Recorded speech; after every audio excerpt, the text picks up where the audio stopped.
श्रावण शुक्रवार जीवतीची कथा. आटपाट नगर होते. तिथे एक राजा होता. त्या राजाला मुलगा नव्हता.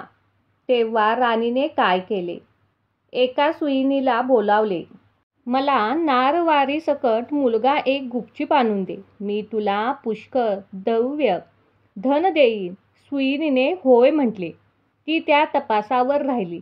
गावात एक गरीब ब्राह्मणाची बाई गरोदर राहिली होती. तेव्हा ही सुईण तिच्या घरी गेली आणि म्हणाली, बाई, तू गरीब आहेस. तुझे बाळंतपणात पोट दुखू लागले तेव्हा मला कळव. मी तुझे सुईपण फुकट करीन. तसे ती बर म्हणाली. नंतर ती सुईण राणीकडे आली. बाईसाहेब, आपल्या नगरात एक ब्राह्मण बाई गरोदर आहे. लक्षणं तर मुलाचीच दिसतात. तेव्हा आपल्या घरापासून ते तिथपर्यंत कोणास काही कळणार नाही असं एक गुप्त भुयार तयार करावं. आपल्यास काही दिवस गेल्याची अफवा उठवावी. मी तुम्हाला नारवारीचा मुलगा आणून देईन. असं ऐकल्याबरोबर राणीला खूप मोठा आनंद झाला आणि डोहाळ्याचे सोंग केले. पोट मोठे दिसण्याकरता त्याच्यावर लुगड्याच्या घड्या बांधल्या. भुयार तयार केले. 9 मास भरताच बाळंतपणाची तयारी केली. इकडे ब्राह्मणबाईचे पोट दुखू लागले. सुईणीला बोलावणे आले. तेव्हा ब्राह्मणाच्या घरी आली. बाई, तुझी पहिली खेप.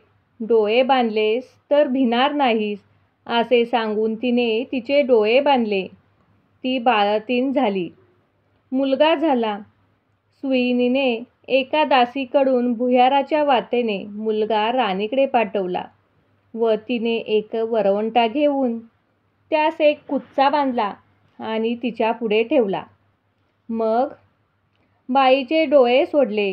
तुला वरवंटाच झाला असं सांगू लागली. तिने नशिबाला बोल लावले. मनामध्ये दुःखी झाली. सुईण निघून राजवाड्यात गेली. राणीसाहेब बाळातीण झाल्याची बातमी पसरली. मुलाचे कोडकौतुक होऊ लागले.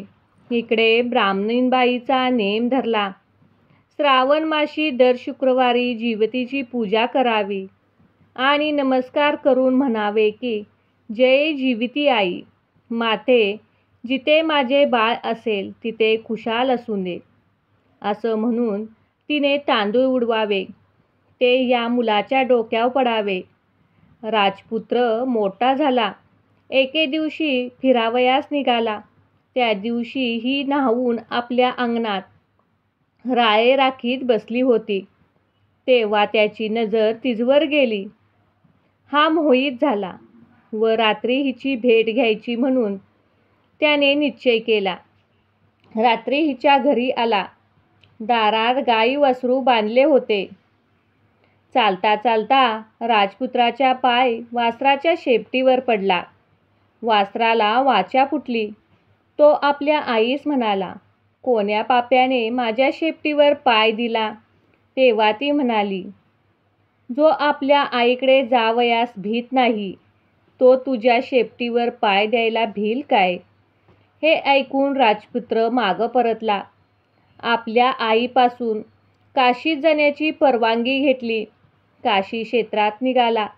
जाता जाता एका ब्राह्मणाच्या इथं उतरला. त्या ब्राह्मणाची मुले 5वी 6वीच्या दिवशी जात असत. राजा आला. त्या दिवशी चमत्कार झाला. 5वीचा दिवस होता. राजा दारात निजला होता.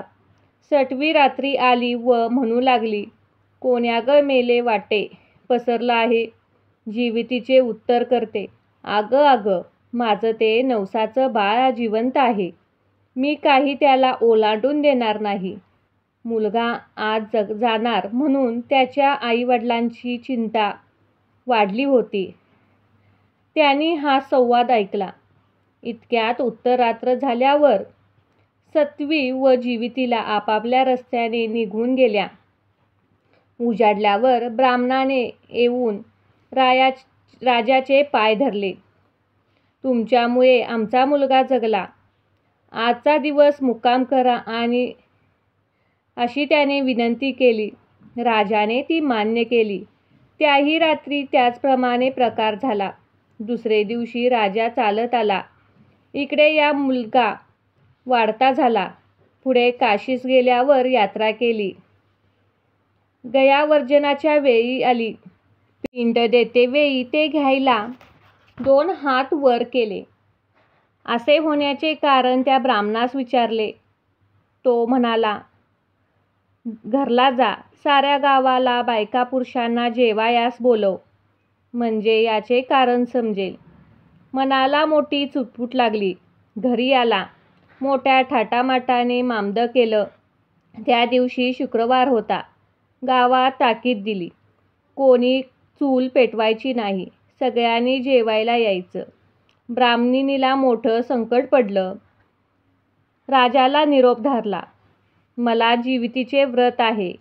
मोठे नियम पुष्कळ आहेत. ते पाळले तर जेवायला येईल. राजाने कबूल केले. तिथे तांदळाचे धुणे होते ते काढून तिथे सारवून त्यावर ती आली. हिरव्या बांगड्या भरल्या नाहीत. कारल्याच्या मांडव्या खालून गेली नाही. दरवेळी जिथे माझे बाळ असेल तिथे खुशाल असो असे म्हणे. पुढे पाने वाढली. मोठा थाट जमला. राजाने तूप वाढण्यास घेतले. वाढता वाढता ही ज्या पंक्तीला बसली होती तिथे आला. तूप वाढू लागला. ईश्वरी चमत्कार झाला. बाईस पाना फुटला. स्तनातून दुधाच्या धारा फुटल्या. त्या ह्याच्या तोंडावर उडल्या.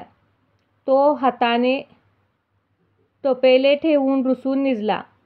काही केल्याने उठेना. तेव्हा आई गेली आणि समजूत काढू लागली. तो म्हणाला, असं होण्याचं कारण काय? तेव्हा सांगितले, ती तुझी खरी आई आहे. मी तुझी मांडलेली आई आहे असे म्हणून तो सर्व हकीकत त्याला सांगितली. नंतर भोजनाचा समारंभ झाला. पुढे त्याने आपल्या आईबापास राजवाड्याच्या नजीक मोठा वाडा बांधून देऊन आपण राज्य करू लागला. तर जशी तिला जीविती प्रसन्न झाली तशी तुम्हा आम्हा होऊ ही 7 उत्तराची कहाणी 5 उत्तरी सुफळ संपूर्ण.